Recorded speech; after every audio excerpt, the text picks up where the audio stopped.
about this 615,000 naira and how everyone needs a pay rise. That's the former NLC president, Adams Oshomole, assessing the living standard of the average Nigerian worker. Let's listen to what he had to say. Some unanimity between employers, including private employers, obviously federal government, and I believe state government, that the current legal minimum wage of 30,000 is a joke. There is a recognition of the fact that the purchasing power of workers across board, including directors, permanent secretaries, not to talk of those who are on level 1, level 4, but purchasing power has dropped dramatically, radically, and you need to beef it up so that, as they say, let my take-home pay not only take me home, let it put food on the table for me, my wife, and my children. And even for those who no longer have dependent children, as pensioners, they do need to feed. And sometimes the kind of food they need is a bit more complicated, so everybody needs a pay rise. And in the market economy, it is a reality that as prices go up, there are even countries where wages are indexed to rate of inflation, so that you defend, so if you're not going to be better off, you shouldn't be worse off. So I think there's a shared commitment that wages should go up and go up radically as much as prices have skyrocketed. All right. Still looking at this new minimum wage, we have Adams Oshomole talking about the fact that he's very happy. He was commending the Edo State Governor Obaseki, talking about the minimum wage increase, about the fact that he's been very consistent. Let me let you listen to what he had to say about this. In lieu of the services that are being rendered. I think what it means is that government seek, and I believe rightly, to reassure workers that we are painstakingly looking at all the numbers. This might take a little more than the worker wants, because the giver and the taker, one is more anxious than the other, right? Maybe the receiver wants it faster, and then the person paying may appear to want to do more calculations. Everybody is running numbers, but just to say, look, gentlemen, we're not going to rush, but we will do what is sustainable, but be rest assured that whenever we fix it, it will take effect from today. In other words, the delay will not be at the expense of the working class. So the governor of Edo State has made an official announcement, 70,000. The governor of Lagos said that muted it, but it has not come to effect. He also muted the fact that around that figure, about 70,000. What do you make of those governors who are ahead of this plan of the federal government? I'm very happy with what the Edo State governor has done, because he just be consistent with the tradition that we established when I was the governor and he was my economic advisor. Namely that when governor says they can't afford 80,000 naira, and I said, let's put an end to this rhetorics. Edo is about 16 or 18 in terms of federal revenue allocation, what accrues to the state. And if states that are earning almost double revenue from oil I argued they can't pay 80,000. Then I decided that we can pay, and we started paying 25,000 naira, which was about 33% increase on the minimum wage. And the good thing is that my successor, Obaseki, sustained that tradition. All right, he's giving kudos to Godwin Obaseki for doing, increasing the minimum wage, as it were. We now have this particular Chief Saheed Ologunro of Okwaja community. He's asking the Minister of Works, Mr. David Umahi, to maintain the initial Lagos-Calabar coastal plan design by the state government in 2006, as the new alignment definitely goes completely off the course. Where you are calling coastal way, you are not in coastal way. You can check it on your system. Where you are putting your alignment now is on top of the CFO of Okwaja. It's not what you are looking for. If you are looking for your coastal way, is inside the ocean already. Yes. When we are calling by more than 30 years now for the federal government to come and claim the land for us, the coastal. You people did not come to do that. Yes. Now our own community, you want to be claiming it is the ocean moved there. Yes. The ocean is there. If you want to do, if you want to claim anything ocean is inside the ocean already. Yes, this guy, you correct. Our community, you claim it's your ocean. It's not your ocean. The lady there shouting, just giving background sound to Chief, is what's making me laugh this morning. I mean, there's still a lot happening, a lot brewing in this Lagos Calabar Coastal Highway. We'll find out more details from Mr. Rufai in a bit, but do stick around for that particular conversation. We have more coming up. We have the EFCC boss talking about how he experienced a 17-year-old Yahoo boy whose IT skills melted his heart. Let's listen to what he had to say. The guy sat in my office in Lagos and demonstrated some things to me on my laptop. He asked for my account, my number. He knows my number. I gave him my number. Through my number, I got my BVN. He said, "Okay, he now mentioned the name of my account number to me at the bank." I didn't tell him anything. Yes. 17-year-old boy, 200 level student, studying history and anthropology. Now, that's not even the issue. The problem is, I see crime in that. I also see opportunities in it. So if you leave these guys, if we don't make them know that this thing they are doing is wrong, if you leave them, they will continue to see that thing as a culture, as a way of life to make money. If I don't investigate them, if I don't prosecute them, now what we do, on our own, we plead for light sentences for them. Because it's also going to be wrong for us to close our eyes. We plead for light sentences. Why? So that we can reorientate them. And that's part of the things we're doing. What joy will I derive in sending a 19-year-old boy to jail? You have destroyed his future, you have destroyed his career. Sometimes, most time they give them options of fine and all of that after conviction. So we bring them back, we lecture them, we talk to them. This particular boy, when he was done, I said, look, Oga, I can make 10 million now. He said, I will demonstrate. All right.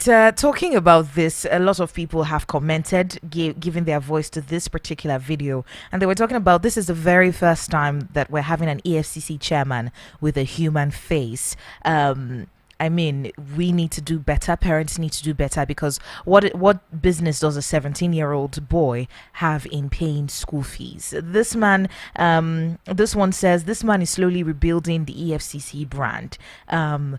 Even though we still don't trust any public holder, but this EFCC chairman sounds very intelligent. I like him already. That's what a lot of people had to say about this particular video.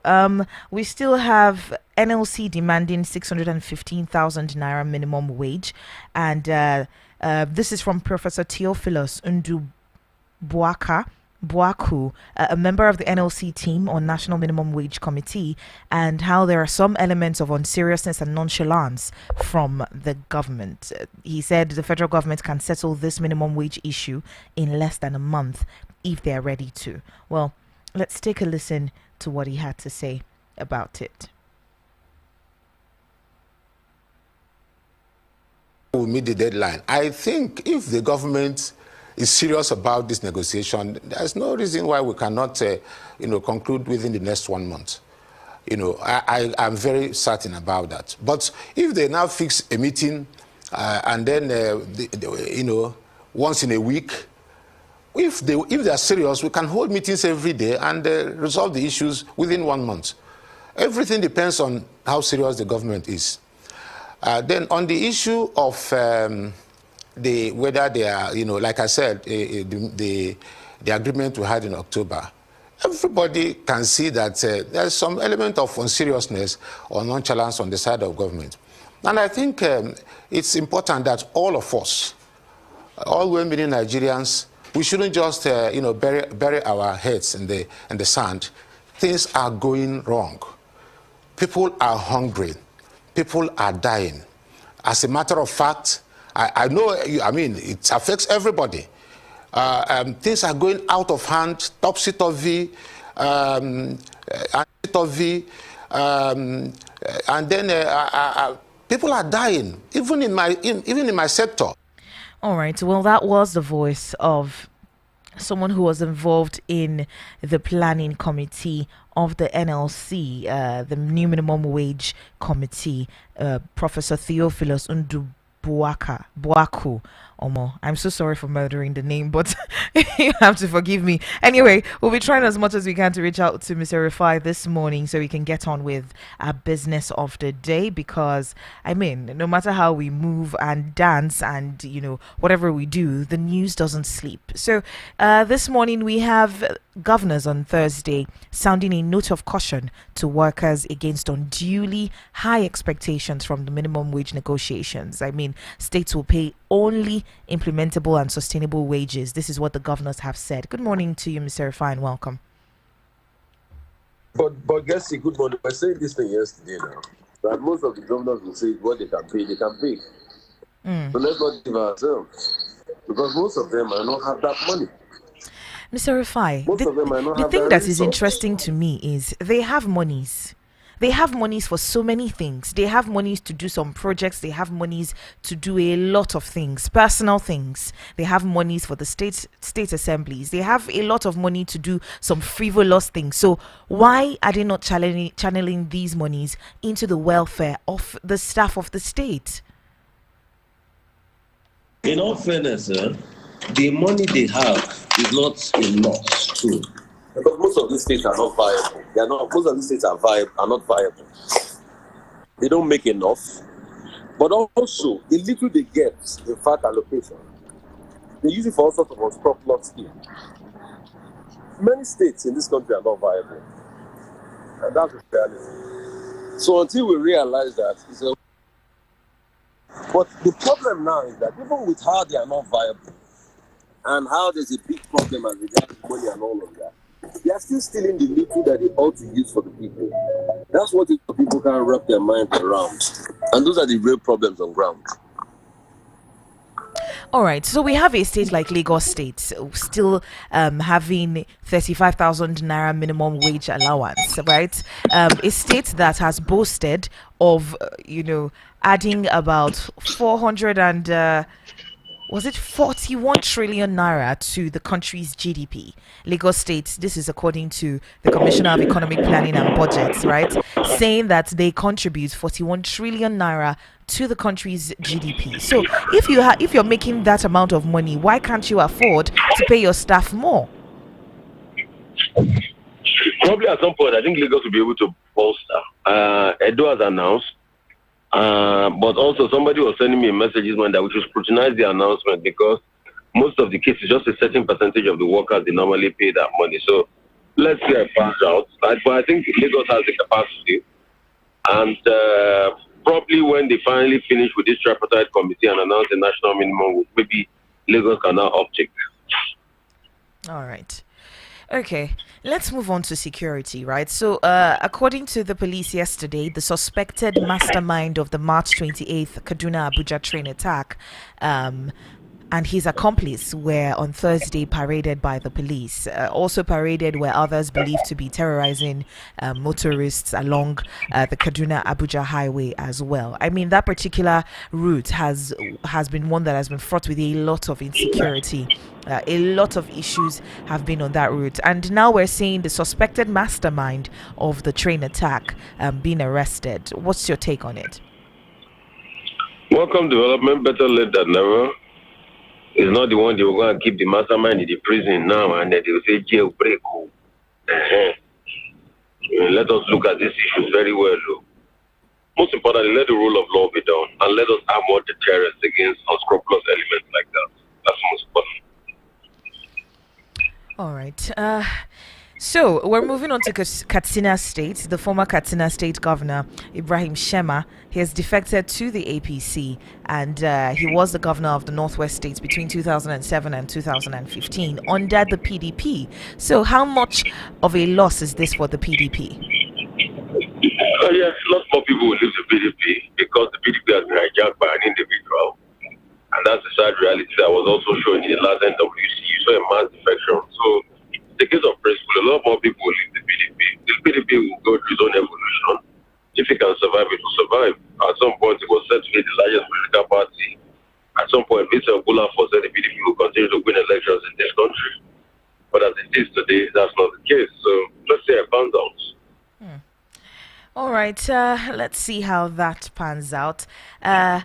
A yet to be identified police officer gunned down a Lagos resident who prevented him from jumping queue to buy fuel at NNPC filling station in Obalende in Ikoyi area of Lagos State. I mean, Benjamin Hundain, he confirmed that the officer who shot the victim has been identified. I mean, this is not the first case of us seeing the police, some policemen taking laws into their hands or applying pressure where pressure shouldn't be applied. So we've seen police officers do a lot of unscrupulous things. We've seen them beat traffic where you're not supposed to be beating the traffic lights. We've seen them jump queues. We've seen them do unscrupulous. In fact, when you see their vehicles, they attack you for having your headlights broken when theirs is not there. You see their vehicles, theirs is not there. So we've seen the police in a very, very different light. A lot of Nigerians do not trust the police at this point. How much of a PR hazard is this for the police? Truth has to be told, it's a very sad one that police officer did what he did. It also goes to show the frustration in the country as regards fuel price. But the truth has to be said, that doesn't justify anything. That police officer will have to face the full wrath of the law. I'm happy he's been arrested. And it should be a deterrent to other police officers. But why we also talk about it, let's also balance it. I also saw a scene yesterday that I had to stop from my car, come down and shook the police officer and say, thank you for your restraint.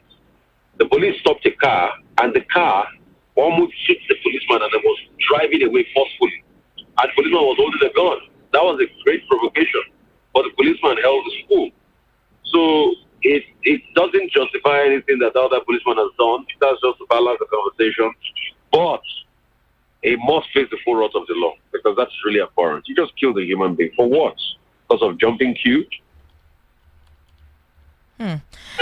Rufai, this issue of bad PR for the police, we know that they need to redefine their brand. We know that they need to redefine who they are. I mean, lots of people have commended the EFCC chairman. There was a video that surfaced where he was talking about a quote-unquote a Yahoo boy and just how he has decided to deal with issues of that magnitude and how important it is that we reorientate these individuals. And a lot of people have been giving kudos to him that he's redefining the EFCC and what we've known the EFCC to be. So now moving on to the police, how much of a PR nightmare is this for them, and how do they even begin to rejig? Because when they say police is your friend, a lot of Nigerians just yimu at it.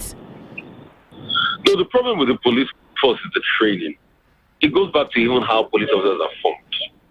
If you watch a Channel's documentary over 10 years ago about the police college, and you see the mentality behind how police officers are formed, and you see the nature of their barracks, you will now know the way they behave, the way they behave. So I think if we now start rejigging how they're trained, then also having a force that is a very close unit as regards their installations and media output, I think to a large extent, then we can start getting a leeway. And I have never believed in using police officers to be able to run their PR team. I've always believed in using consultants, or probably, even if you want to use police officers to be the face of your PR, let consultants work with them deeply, not just them issuing statements and all of that. So, I mean, to a large extent, I think it goes back to their training. All right. Hopefully the police does what it's supposed to do, because we need to shift from that point of, when you see the police, you run away because you don't know what's going to happen, to a place of, okay, when the police comes, we give them information, we provide information to the police, to aid in whatever investigations that they're having. So, moving on from that, we have the Okwama community in Ughelli North. A federal high court in Warri, Delta State, on Thursday commenced sitting on 100 billion naira lawsuit filed by indigenes of the Okwama community in Ughelli against the Nigerian army, and they're challenging the military invasion and destruction of their community. I know that the case is still in court, but we've seen a lot of discrepancies on this particular situation. Mr. Rufai, what's your take on it? Truth has to be said, the Okwama community has a right to be able to go to court, because because a lot of things need to be explained. And I think the courts will be able to explain it to us. A lot of interpretation needs to be done. The defendant is the case anyway on the military side, but not the court. But we employ the military to go ahead. I mean, we'll see many cases like this. Remember, this was the case too. And I think at some point the government has to make a position too. Let's see how all of this pans out. It's the beginning of a legal process, and the army too has the right to represent itself legally. All right, let's move on to the federal government now. We're seeing the Vice President Kashim Shettima talking about the fact that the president's economic reforms of the past 1 year has saved the life of the nation. He described them as necessary, given the poor state of Nigeria when he assumed office on May 29th. And he still went further to say that he's not blaming the Buhari's administration. So you begin to wonder what exactly is going on. I don't think Kashim Shettima knows how to wire his conversation properly. There's no economic reforms that have saved Nigeria. All the economic reforms have destroyed Nigeria and no further. I'm going to come out to say that Naira devaluation was one of the biggest destruction of our businesses. The other day, you also heard what we called the other day that came out, people that came out to talk about the fuel subsidy removal that the president reversed. So it's just even destroyed the economy even further. He would have waited to understand the status quo of the economy before he took those decisions, but he didn't. And that's what further destroyed the economy. So I don't know what Chetima is trying to say. Mr. Rufai, the truth is, a lot of Nigerians are wondering, does the president really understand what it takes? Because a lot of people have been reminiscing on, pre-elections, pre-2023 elections, February elections. A lot of people have been talking about the fact that, okay, they said the president knew how to make economic reforms in Lagos State. Why isn't he doing the same for us here, in Nigeria? So is it that there's a disconnect in understanding or in the grasp of just how dire a situation that we're in? Obviously, I don't believe in what they say people can do. I believe in what they do. And all of the things he has done has been contrary to what they say he can do. He has ruined the economy further, taking it back many years. Nigeria is about 10 years ago now, where he has taken it to with ill-thought-out decision-making process. And that's all I know. The Naira has taken it. Hello. We have seen that we have not accepted a very sad, frustrating reality. The Naira is about 1,003, 1,004 from about 700-800 when he got into power.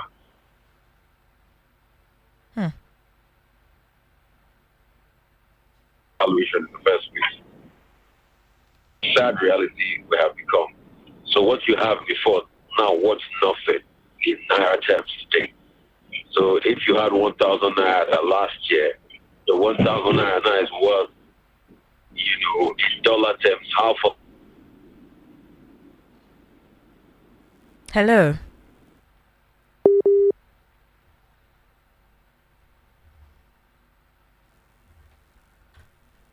All right, we'll try to reconnect with Mr. Rufai because there's one more story that I need his take on, talking about the army taking a significant step to prevent the killings of its troops through ambush by terrorists and bandits. They're talking about, that's the Chief of Army Staff, Lieutenant General Torid Lagbaja. He hinted at a plan to take delivery of mine-resistant ambush-protected vehicles in the next few weeks.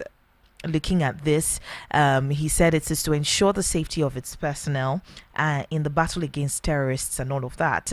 Let's see what Mr. Rufai has to say about this, because it's really interesting, the number of ambushes that the Nigerian army personnel have fallen prey to. So it's really important that we get his 2 cents on this particular matter.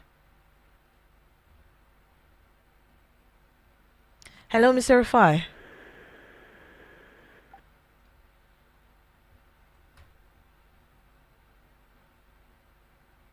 Hello. That's pretty much taking the economy back in time. So it's just a sad reality. All right.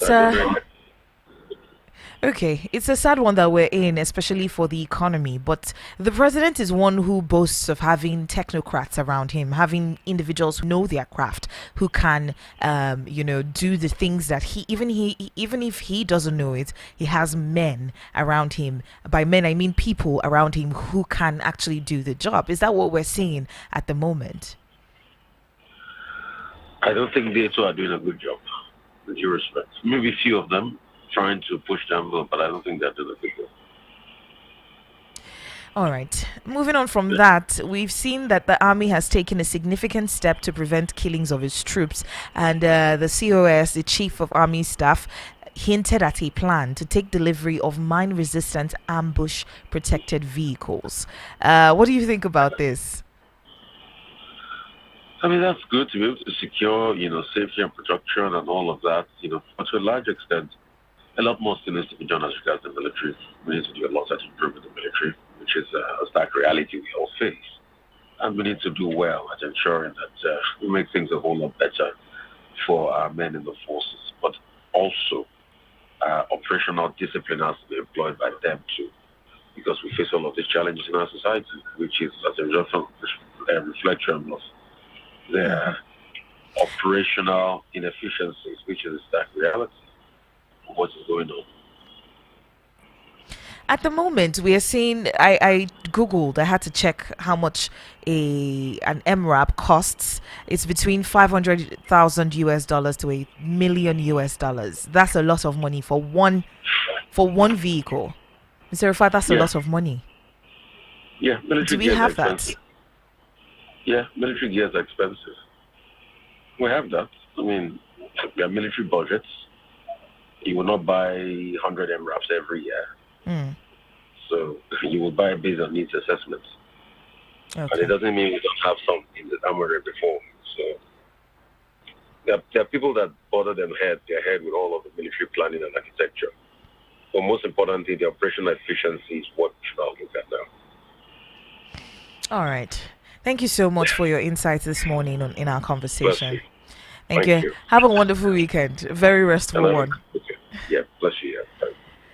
All right, to you listening, you have to keep listening to VOP 96.1 FM. We've got bills to pay, but you can lend your voice in our conversation this morning. 0700 010 961 961. That's the number to call to be a part of this conversation. 0700 010 961 961. Number to call to be a part of the conversation. You can also leave a comment on YouTube at Voice of the People Abuja. I forgot to mention that. We're live on YouTube, Voice of the People Abuja. Join us right there. Leave a comment or two and let's know what you think about some of the headlines that we've shared this morning. We'll pay some bills at the moment, and when we come back, we'll be talking with Mr. Larry Oguego. So do keep it locked right here.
Thank you for staying tuned. This is VOP 96.1 FM. You have the opportunity to call to be a part of our conversation this morning. It's 0700 010 961. 961. Let me know what you think about any of our stories this morning.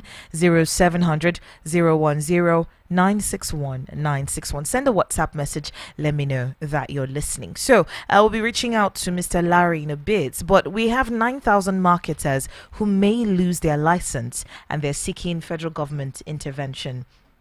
This is still on the fuel scarcity that we're experiencing. Queues persisting as more filling stations open for sale and the pump price is dropping. So, as Nigerians are battling fuel scarcity, over 9,000 oil marketers are on the verge of losing their operating licenses. As a result, IPMAN is urging the NNPCL to extend its final deadline for licensing renewal to July. It also appealed to the the NMDPRA, to release 9,000 already processed licenses to its members. The association made the request known in a release signed by the National Public Relations Officer, Chief Chinedu Ukadike, on Thursday in Abuja. Now, recall that on Sunday, IPMAN had made a statement lamenting the slow pace of marketers' license renewal by the NMDPRA. Well, what we're seeing right now is, a follow-up for that particular conversation, right? 9,000 marketers may lose their license if the processing of those licenses are not done in time, because there is a deadline stated by the NMDPRA and in line with the federal government as well. So NMPCL had placed a deadline of April 15th for marketers to renew their licenses or risk closure to access their customer express portals for the purchase of petroleum products from NNPC Retail Limited. Well, we'll see how that pans out. A really interesting story at the moment. But right now, good morning, Mr. Larry. Thank you so much for joining us.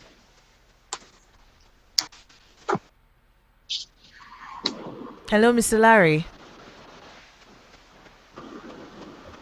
Hello.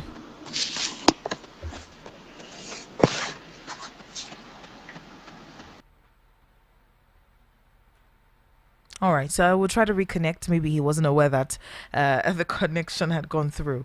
All right, we'll try to reconnect with him. But I really need to get his take rather on some of the stories that we've shared here today. Looking at 2 years after the police arrest the mastermind of the Kaduna train attack, seeing how that is playing out at the moment, how much of a fit is this for Nigerians, especially those living within the Kaduna-Abuja axis, seen as someone who, or some individuals who brought pain to some Nigerians, has been arrested. So 2 years after, we're seeing the arrest of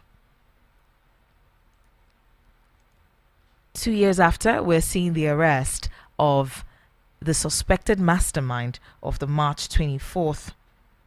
Okay. Good morning, Mr. Larry. Welcome to the show. Good morning, Jason. All right. Let's just get into it. Mr. Larry, we're seeing the suspected mastermind of the March 28th Kaduna-Abuja train attack and his accomplice were on Thursday paraded by the police. So this is 2 years after, and we're finally seeing an arrest of a suspected mastermind of that particular train attack. What exactly is your take on this? It leaves me with some kind of mixed feelings. This is a case of better late than never, but I think it shows that for some reasons, the intelligence gathering aspect of our security operations is not just top-notch. It's not just working.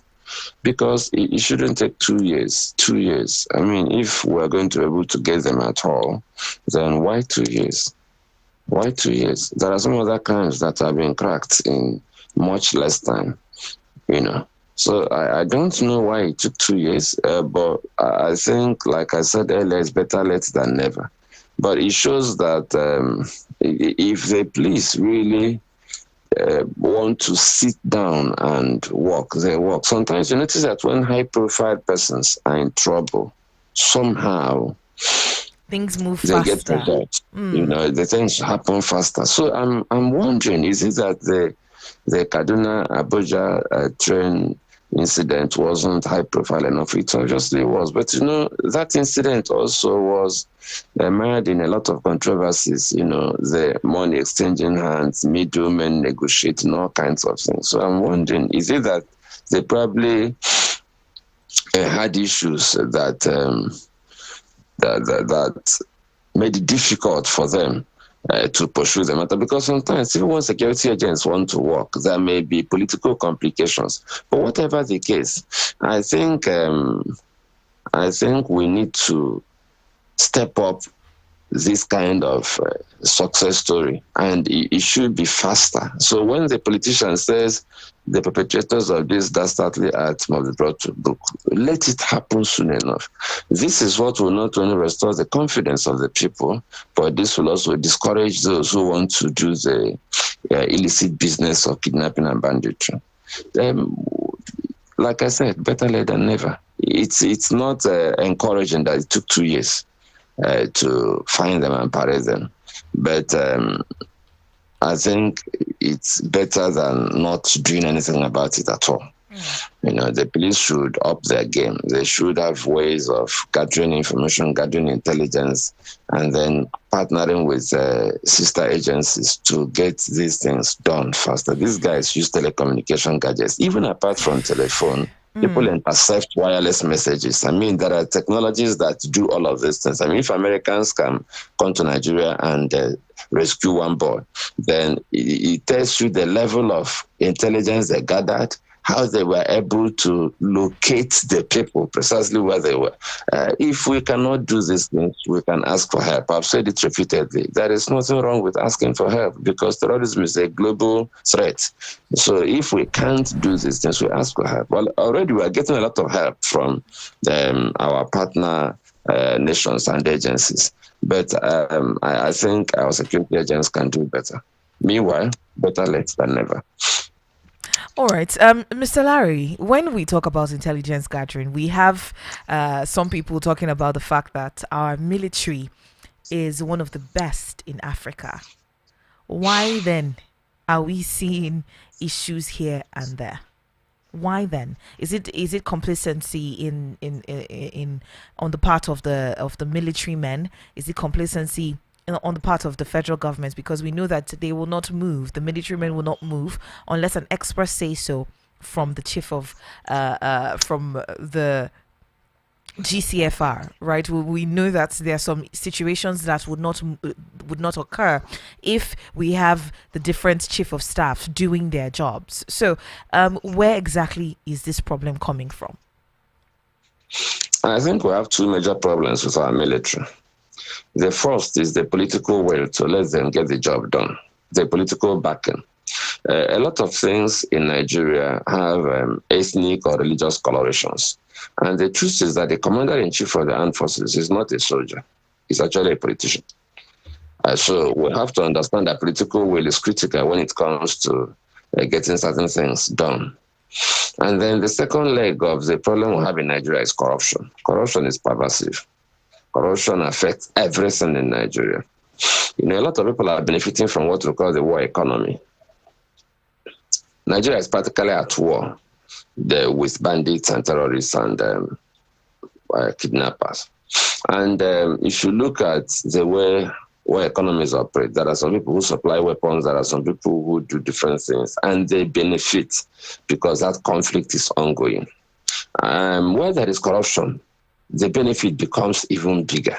And when there is corruption and there's this huge benefit, there is a disincentive to solve the problem, because the people who are benefiting from this war economy and this problem do not want to stop benefiting. So the corruption aspect is a huge challenge which we must deal with.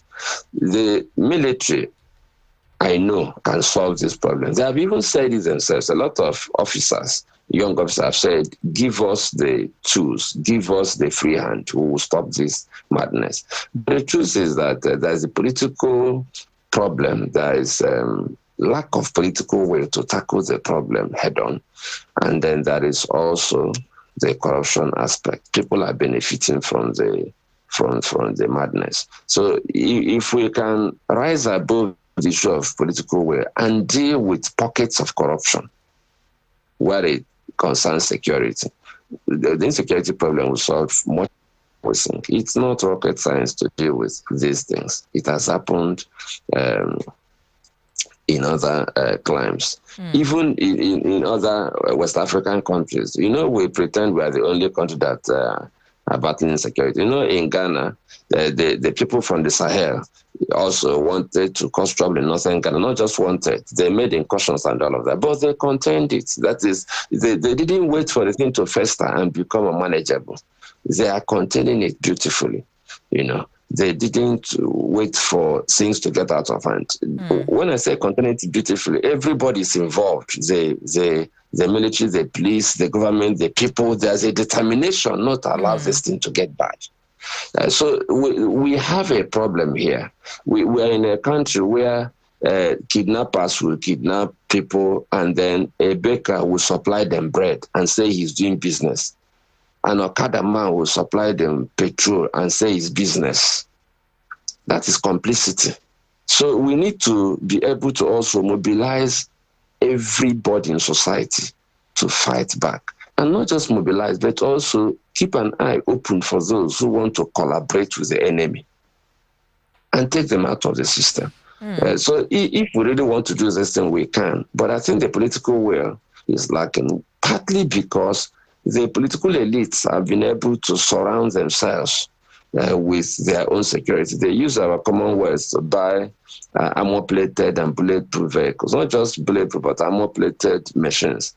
And then they appropriate security agents that should be protecting all of us, and use these policemen and military men to protect themselves. So they don't feel the threat that we feel. There was a police station somewhere in the southeast that had only 11 policemen from DPO all the way to the man at the gate, 11. But there are some politically exposed persons in the southeast at that time that had 20-something policemen attached to them. So that one person had more than a police station following him around. So when we begin to deal with some of these issues, that is creating, that we have to task the politicians to create an environment where everybody will be safe. So they don't go and take our soldiers and policemen and convert them to houseboys and personal megats. When we insist that all of us will enjoy the same level of protection, then maybe they will begin to rethink. But as it is now, political will, corruption, and this the fact that they are protected from the threats that we all feel also makes it not very appealing for them to really do something about it. All right. So a yet-to-be-identified police officer gunned down a Lagos resident who prevented him from jumping queues at a filling station yesterday in Lagos State, Obalende. So at this point in time, I'm just flabbergasted because everyone is affected by this fuel situation. Why do you think that because you're a policeman, you can now jump the queues? Every other person, are they not also on the queue to get fuel? They have a sense of entitlement, that we all encourage. They are so steeped in impunity that they say things like, I will waste you and nothing will happen. And it is that spirit of I will waste you and nothing will happen that just happened. The policemen are so steeped in this feeling that they are superhumans, that they can do anything and get away with it. And because the policing institutions, not just the Nigerian police, but other policing institutions, allows them to get away with a lot of these things. People like this guy who gunned down a Nigerian, who committed murder, will go ahead and do it. We've seen a lot of policemen shoot people because they refuse to give them 15 naira. I mean, I've recorded such incidents as official complaints because they don't get the treatment they ought to get. If a policeman shoots at a Nigerian, when the circumstances leading to the shooting is not in alignment with Order 237 of the force. That is, there are circumstances under which a policeman can use firearms. If it's not one of those circumstances, the person should be tried for murder, and that trial should be in public domain. And if the person is found guilty, the person should be hanged until certified dead. When we get to that point where policemen will realize that murder is not acceptable because you're wearing uniform, even soldiers, when they have that to understand that you can't murder a citizen, a civilian, a foreigner, whoever, because you're wearing a uniform, then they will have a rethink about their conduct. But as long as they are protected, as long as they are hidden, the system tends to give them soft landing, protect them. Sometimes they'll kill someone, and what do the police do? Instead of punishing them, they'll transfer them to the other end of the country to frustrate investigations and all of that. So there's this tendency for the system to permit this kind of thing to happen. The Nigerian police actually facilitates the creation of these monsters, from the point of recruitment to training to the fact that they don't discipline them. It takes a whole lot to get a police officer in Nigeria to be disciplined. It takes something we do every day. It takes a whole lot. They will even tell you, Galare, we have already stopped him from doing this now. He has released this person. He has apologized. No. We can't just be satisfied with apology. This person will do it to another person. They say, leave. Okay, we'll deal with it. So there is a system that protects even officers who shouldn't be in the police force. And that is why these things happen. And this is murder. I'm surprised that we are still saying an unknown policeman, because people were there. Somehow, I don't know. But I've told Nigerians to learn to be vigilant. When this kind of thing happens, if you can't get a name tag, the name tag, get the number of the vehicle, get anything at all that can be used to track the person. Because if he's totally faceless and we can't trace him, then he'll be somewhere now hoping that he will not face the law. We should be vigilant. If you can't catch a policeman who does something wrong, or a military person, look for the number of the vehicle, look for anything you can memorize and put it down. I teach this all the time, so we can actually hold the person accountable. If we don't get that information, it may be impossible to trace the person who did this. All right. Thank you so much, Mr. Larry, for joining our conversation this morning. It's Friday, so we're going to call it a wrap right now. Thank you so much for your time. Yeah, it's my pleasure. And I really hope that we'll turn around some of these ugly incidents. My heart bleeds when I realize that the police that should be protecting us are actually killing us. I hope we'll get especially policing right in Nigeria. And I hope that they are listening when the voice of people speaks. Do have a wonderful weekend, Gessie. Thank you so much, and you too. All right. To you listening, thank you so much for being a part of the show this morning. It's been most informative. I hope that you will be leaving WhatsApp messages for us in the coming week. We'll make a comeback next week, Monday, right here on VOP 96.1 FM. Our YouTube channel to catch up on some of our past episodes is Voice of the People Abuja. Join us. We've got a host of different shows to scintillate your ears and your eyes as well. So go ahead and peruse through our YouTube page, Voice of the People Abuja. Then we've got Trading Post coming up next. If you've got 5,000 Naira and you're looking to advertise your business, then you should be reaching out to Oga Caretaker. His number is 0807 660 6162. Listen to Trading Post coming up next. My name is Gesire Agua. Good morning.